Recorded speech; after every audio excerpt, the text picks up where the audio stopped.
Le grand oral des grandes gueules.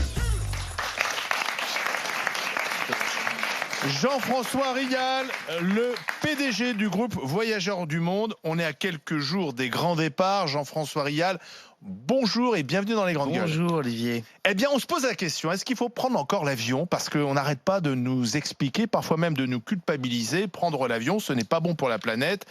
C'est beaucoup de kérosène. Et il y a même certains qui, tout d'un coup, estiment qu'aujourd'hui, on peut se passer de l'avion pour voyager, notamment en Europe. On peut prendre le train, même si c'est un peu plus long. Alors, c'est intéressant de savoir ce qu'en pense un professionnel du tourisme qui envoie des touristes chaque jour un peu partout dans le monde. En fait, la question, elle ne se pose pas tout à fait comme ça. C'est-à-dire que si vous considérez qu'il faut régler le problème du réchauffement climatique, ce que je crois, il faut bien sûr agir sur l'avion, mais il faut agir sur toutes les activités économiques qui émettent du CO2. L'avion, pas plus, pas moins que les autres. Mais en tout cas, il faut agir. Il faut agir sur l'électricité, sur le logement, sur l'avion, sur l'agriculture.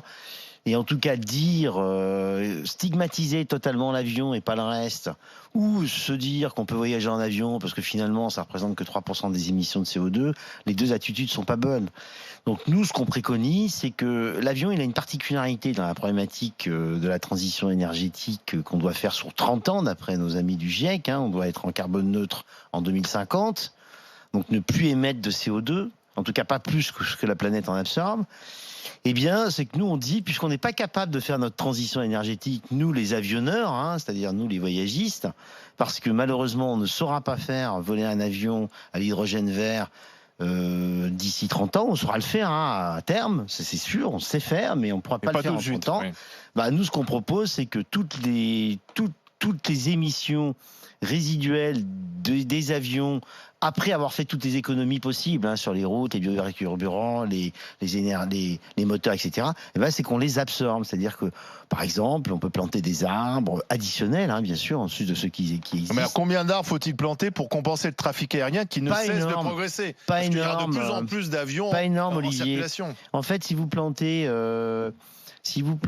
à peu près 5 milliards d'arbres par an. 5 milliards d'arbres? Ouais, 5 milliards d'arbres par an. Et vous les plantez où? Mais non, mais c'est pas un problème, je vais y venir. Anne Hidalgo veut faire des jungles urbaines, mais bon, je sais qu'on va en parler de ça, Olivier, mais Anne Hidalgo, elle a bien raison de faire des jungles urbaines, mais c'est un autre débat, ça. Il faudrait qu'elle commence à le faire, parce qu'elle n'a plus que quelques mois, là. Mais ça, c'est pas sûr. C'est même probablement pas que non. Mais en tout cas, si vous voulez, il faut être clair. On ne peut pas rendre l'avion écologiquement neutre 100% écolo. Sous 30 ans. On ne peut pas. Donc il y a deux solutions. On le prend plus. Bon, c'est une option. C'est pas la mienne.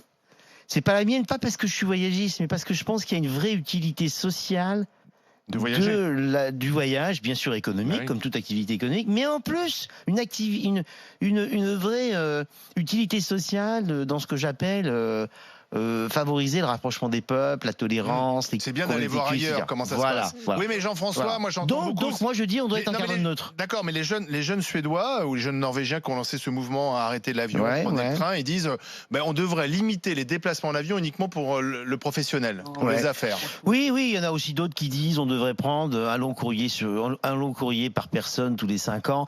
Moi je crois pas à ces méthodes soviétiques. Je pense à la responsabilité. Moi je pense qu'on peut tout à fait être en carbone neutre par l'économie, tous azimuts technologiques.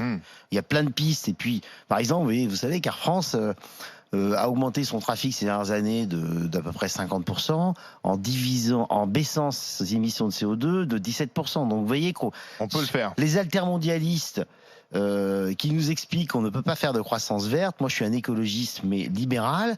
C'est pas vrai. Je me suis lancé dans une activité d'agriculture qui va produire 10 fois plus de calories alimentaires avec moins d'énergie. Donc c'est possible. Alors quand on nous dit, non, mais c'est ça qui est génial, c'est qu'en même temps, il ne faut pas tomber justement sur un totalitarisme qui voudrait qu'il faut régresser. Moi, je pense qu'il ne faut pas régresser. Voyager, aujourd'hui, c'est extraordinaire parce que c'est à la portée de classe moyenne, ce qui n'était pas le cas avant. Etc. Donc bien sûr qu'il faut voyager. Il ne faut pas régresser. Il faut justement dompter le progrès, c'est-à-dire l'adapter.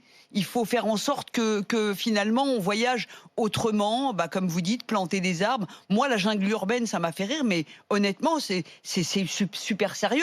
Oui, Moi, mais le problème, c'est qu'il faut commencer par le faire, parce que c'est toujours des projets. Non, mais il faut le lancer. Il faut qu'il y ait de la verdure. Oui, mais si on le lance, tu vas être contre, Olivier, parce que ça va faire trop de travaux et trop de bouchons. Non, je te lis parce sur que- Twitter. Hein. Si tu vas aller sur ce terrain, on va se tutoyer avec Jean-François. Le problème, c'est que la maire de Paris, comme beaucoup de maires, ils ont fait le contraire ces dernières années. C'est-à-dire qu'ils ont supprimé des arbres. Ils ont refait des places, ils les ont bétonnés, etc. Les cours d'école, qui sont de la responsabilité des mairies, sont devenus des espaces de béton, en fait. On a supprimé les arbres par principe de précaution, parce que si jamais une branche tombe sur un enfant, vous comprenez, ça va être un drame, etc. Donc on a plutôt, ces dernières années, fait l'inverse de ce qu'aujourd'hui on préconise. Oui, je comprends. Alors, Mais je on reviens est juste tous 2 secondes sur un sujet, parce que les gens se disent, mais c'est impossible de planter 4 milliards d'arbres par an, etc. etc. On les plante tout. Alors, On les plante tout. Très intéressant. D'abord, il faut savoir qu'il y a l'Institut Polytechnique de Zurich qui a fait une étude pour compter le nombre d'arbres qu'il y avait sur la Terre. 3000 milliards d'arbres. Et puis, comme il les a Ça comptés... devait être long. Ça devait être long, mais il a fait des photos par satellite. Oui, bien sûr. Bon, bref. Je vous vois venir. Bon.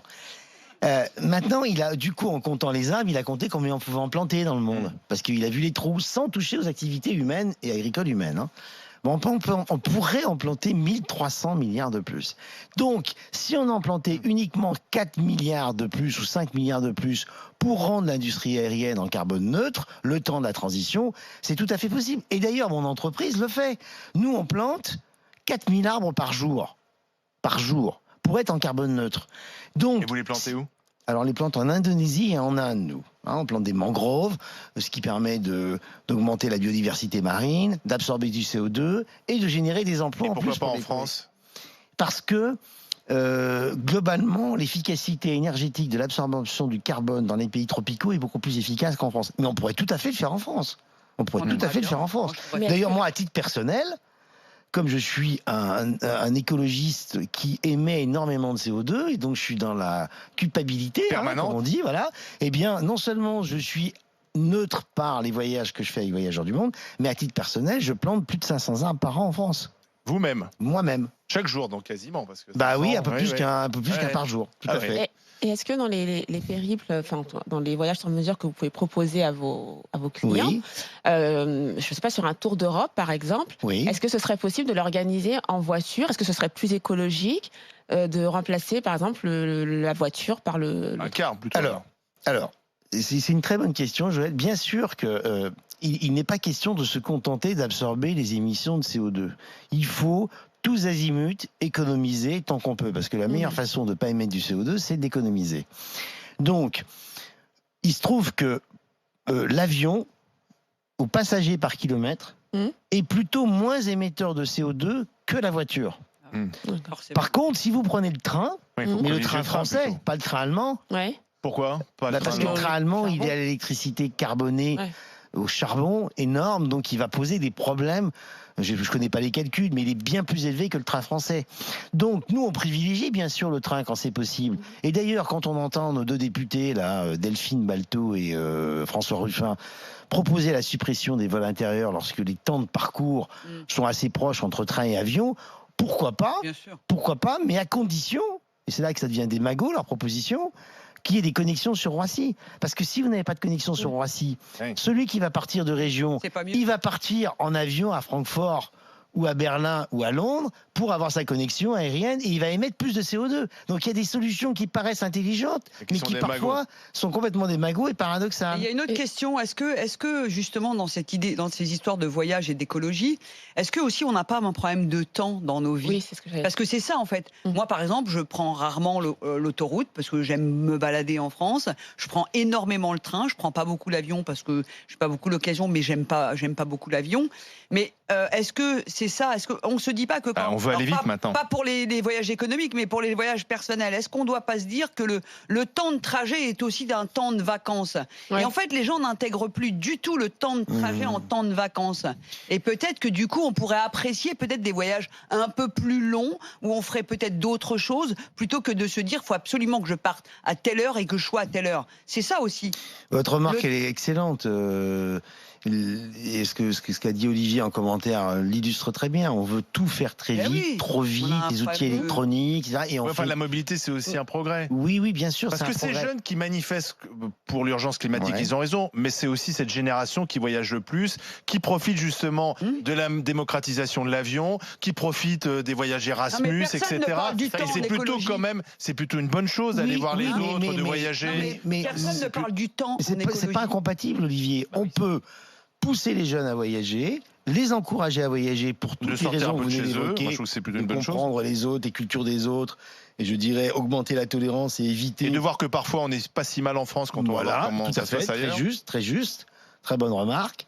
Et aussi, être en carbone neutre en ayant conscience des conséquences de ce qu'on fait, en absorbant son carbone, et pourquoi pas en voyageant, parce que moi je trouve que ce qu'a dit... Zora, excusez-moi, est très intéressant. Aujourd'hui, il faut voyager en flânant. Il faut voyager en profitant. Il faut voyager à contre-courant, donc éviter les grands. Si vous voulez, aujourd'hui, on parle de surtourisme, c'est un autre sujet, mais 97% de ceux qui voyagent vont dans 3% de la planète. Donc, si vous voulez, c'est pas très compliqué d'aller dans les 97% de la planète restante. Donc, il faut voyager lentement. Et en profitant.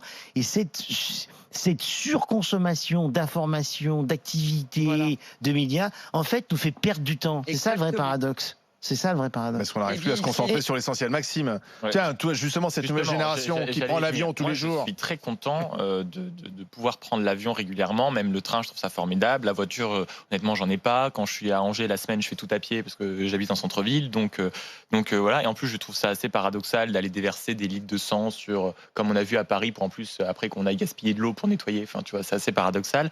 Et j'aimerais comprendre, par exemple, selon vous, pourquoi la jeunesse, ma génération, est aussi totalitaire sur ces sujets-là, alors que justement elles ont jamais eu autant de moyens et qu'on n'a jamais eu finalement autant la capacité de profiter de la vie. Parce que moi je le considère vraiment comme ça. Comment vous... Est-ce que c'est parce que justement on a des gens qui sont justement trop démagos, comme vous l'expliquez tout à l'heure, ou trop alarmistes? Non, moi je pense que la jeunesse est totalitaire parce qu'elle se rend compte à juste titre que tous les décideurs politiques et économiques ne font pas ce qu'il faut face aux 3 dangers majeurs que la planète et que l'humanité doit faire face, c'est-à-dire le réchauffement climatique, la perte de biodiversité et, je dirais, la destruction des sols par les pesticides, les herbicides, etc., etc. Et quand on voit aujourd'hui sur Twitter ou ailleurs des gens qui continuent de contester des évidences, alors que par exemple à cause de l'industrie chimique dans le bassin de Fos-sur-Mer, les cancers sont 3 fois supérieurs à la moyenne nationale. Il y a un moment donné, même si une étude ponctuelle sur telle et telle personne ne va pas le montrer, sur les grands chiffres à très long terme, il n'y a pas de discussion. Et aujourd'hui, on est dans une planète où vous absorbez de plus en plus de sol au bénéfice de l'activité économique humaine. Donc vous détruisez la biodiversité, vous polluez les sols et vous générez, je dirais, progressivement une perte de vie sur la Terre qui peut mettre en danger la survie de l'humanité. Mais ce que je veux vous dire, c'est que c'est paradoxal, si vous voulez, c'est les premiers, oui, mais ils en ont conscience que de façon très superficielle, dans le sens où ils manifestent, mais par exemple, ce sont les premiers à utiliser, par exemple, les iPhones, et moi le premier, sauf que moi, je me poste pas comme ça dans des positions idéologiques, ou par exemple... Oui, mais ça, on est tous dans le déprogrammation. Mais vous avez raison, mais moi, je connais énormément de jeunes, ce que vous dites est vrai, mais en même temps, il y a énormément de jeunes qui font attention à moins manger de viande, à plus prendre l'avion, à acheter bio, à acheter local. Par exemple, prenons les débats actuels du Mercosur et du CETA. Eh bien justement, on va en parler dans un instant, parce que est-ce que c'est pas paradoxal de signer des accords de libre-échange au moment où on veut sauver la planète? À tout de suite avec Jean-François Rial, le patron de Voyageurs de Monde, et les grandes gueules, Zora, Maxime et Joël. À tout de suite. RMC jusqu'à midi. Les